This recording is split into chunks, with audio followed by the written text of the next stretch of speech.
کہ یہاں بڑے چھوٹے کینوس کے اوپر لوگ دیکھ رہے ہیں چیزوں کو. آپ کا ایک ہمیشہ سے ایک راب ہے کہ آپ بڑے کینوس میں دیکھتے ہیں. تو آپ سے ہم اس سارے جو پاکستان کے معاملات سیاسی داخلی مسائل ہیں اس کو انٹرنیشنل اور ریجنل پرسپیکٹو میں بھی دیکھیں گے، پر پہلے ذرا نیشنل پہ آ جائیں کہ اس وقت جو وہ کہتے ہیں نا daggers are drawn lines are clear, تو یہ ایک سیاسی مخالفت اور جو ہے عدالتی تنازع سے زیادہ ایک جنگ کا ماحول بن گیا ہے. آپ کدھر دیکھتے ہیں کہ یہ کدھر جا رہا ہے اور اس کا کیا حل ہونا چاہیے؟ تھینک یو جی. اور آپ کی بالکل جو آپ نے تجزیہ کیا میں اس سے 100% اتفاق کرتا ہوں. اور یہ جو جنگ کی آپ نے بات کی یہ نہ ختم ہونے والی جنگ ہے، کیونکہ پورا 2022 ہم نے اسی چپکلش میں، اسی سیاسی ماجرائز میں اور تضاد اور تقسیم اور تصادم میں ضائع کیا. اور ابھی ہم بات کر رہے ہیں اپریل میں، تو پہلا کوارٹر تو ضائع ہو گیا. میں نے تو کوشش کی ہے پارلیمنٹ میں بھی اور باہر بھی، میں نے ایک اپنا فارمولا بھی دیا ہے کہ جی 3 اصول جو ہیں ان کو پیراماؤنٹ رکھیں، مقدم رکھیں. ایک آئین کی پاسداری، دوسرا پارلیمنٹ محور ہو فیصلوں کا، اور تیسرا جو اداروں سے جنگ ہے یا لڑائی ہے، چاہے وہ فوج ہو یا چاہے وہ عدلیہ ہو، وہ اس کا خاتمہ ہو. اور ساتھ ساتھ دونوں ٹریک پر، پیرلل ٹریک پر مذاکرات شروع ہوں. اسپیکر قومی اسمبلی جو ہیں اپنے پریڈیسیسر کو بلائیں، اسد قیصر صاحب کو، اور انہیں دعوت دیں کہ جو پی ٹی آئی کے لوگوں نے استعفے دیے تھے ممبر قومی اسمبلی میں، وہ واپس آئیں قومی اسمبلی. اور ساتھ ساتھ سیکرٹری جنرل پی ڈی ایم جو ہیں شاہد خاقان اور اسد عمر صاحب جو سیکرٹری جنرل پی ٹی آئی ہیں، ان کے مذاکرات ہو on the rules of the game, تاکہ ٹینشن بھی کم ہو، ٹیمپریچر لوور ہو، اور جو الیکشنز کی طرف ہم جائیں تو وہ الیکشن ایسے ہوں جن کے نتائج سب کو قابل قبول ہوں، تو کوئی راستہ نکلے اس دلدل سے. ورنہ ہم پھنسے ہوئے ہیں، ڈیڈ اینڈ ہے. لوگوں کو بڑی مایوسی ہے اور جو ان کا اعتماد ہے وہ جمہوری نظام سے اٹھ جائے گا. اور خاص طور پہ اگر سیاستدان اپنے فیصلے خود نہیں کر سکتے اور سیاسی قوتیں اپنا مل بیٹھ کے فیصلے نہیں کر سکتے، تو پھر کوئی اور فیصلے ان کے لیے کرے گا.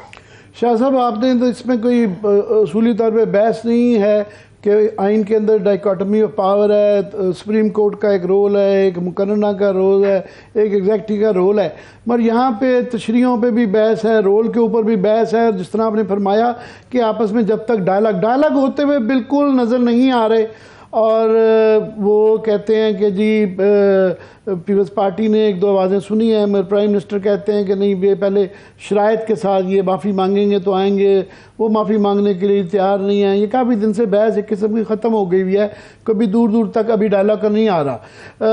یہاں پہ ماضی میں ہم نے دیکھا ہے جب اس طرح کے کبھی معاملات ہوئے، there was a Kakar moment.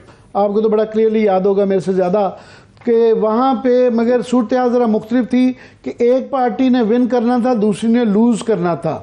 یہاں پہ ون سچویشن بنانے کے لیے آپ نہیں سمجھتے کہ اسٹیبلشمنٹ کا وہ وقت آ گیا ہے کہ رول آ جائے، کیونکہ سیاستدان متصادم ہیں، نظر نہیں آ رہے کہ آپس میں مل بیٹھیں؟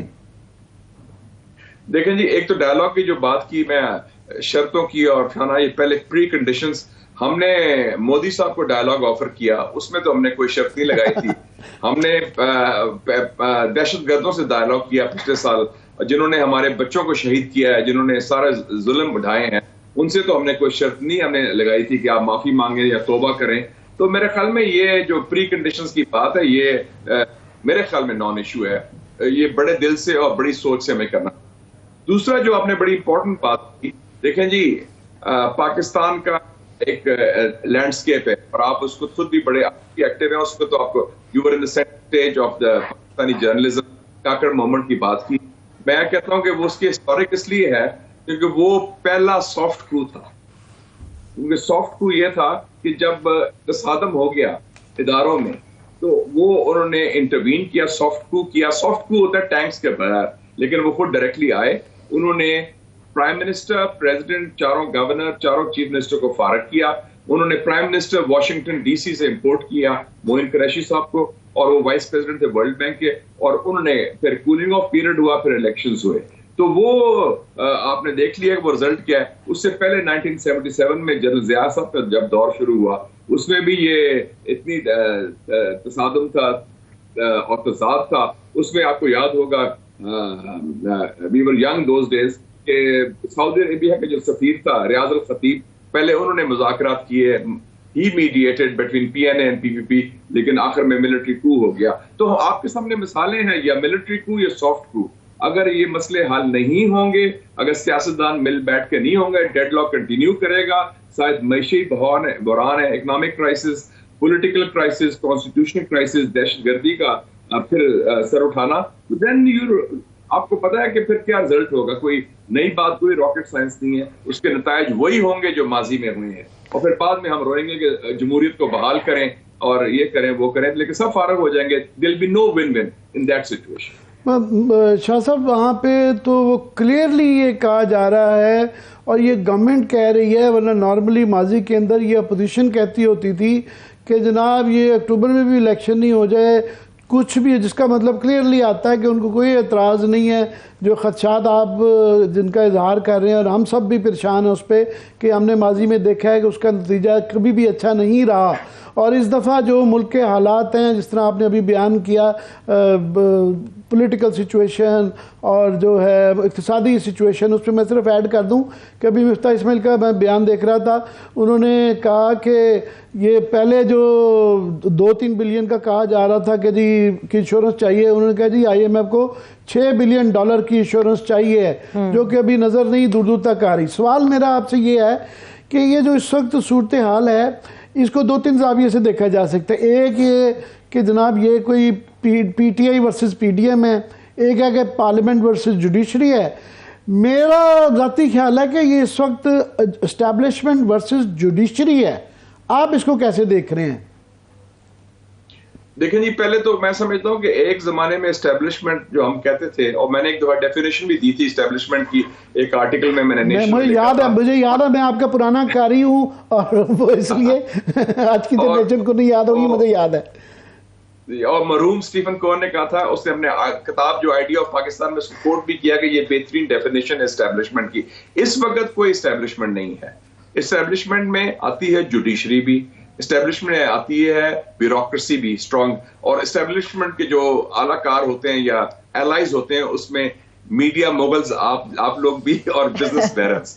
اس وقت معاملہ ڈیفرنٹ ہوا ہے. مجھے کسی نے امریکن جرنلسٹ آیا تھا پچھلے دنوں نے کہا, tell me senator who's running the show, I'm very confused, who's in charge. میں کہا نو بڈی.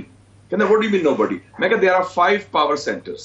میں کہا اسلام آباد میں چیف جسٹس, راولپنڈی میں chief of army staff, Karachi میں آصف علی زرداری, لنڈن میں میاں نواز شریف, اور لاہور میں عمران خان. میں کہا یہ سارا جو 5 پاور سینٹرز ہے, ان کے درمیان ساری کشمکش چل رہی ہے, اور they are the ones who can influence the decisions and they are the ones who can present a way forward. تو وہ جو monolithic establishment تھی وہ نہیں ہے. لیکن بنیادی بات عامر صاحب ہے کہ اگر سیاستدان ہم لوگ اپنے مسئلے خود حل کرنے کی صلاحیت رکھیں, تو کوئی اسٹیبلشمنٹ, کوئی اور ادارہ, کوئی بیرونی قوت, کوئی اس میں مداخلت نہیں کر سکتی.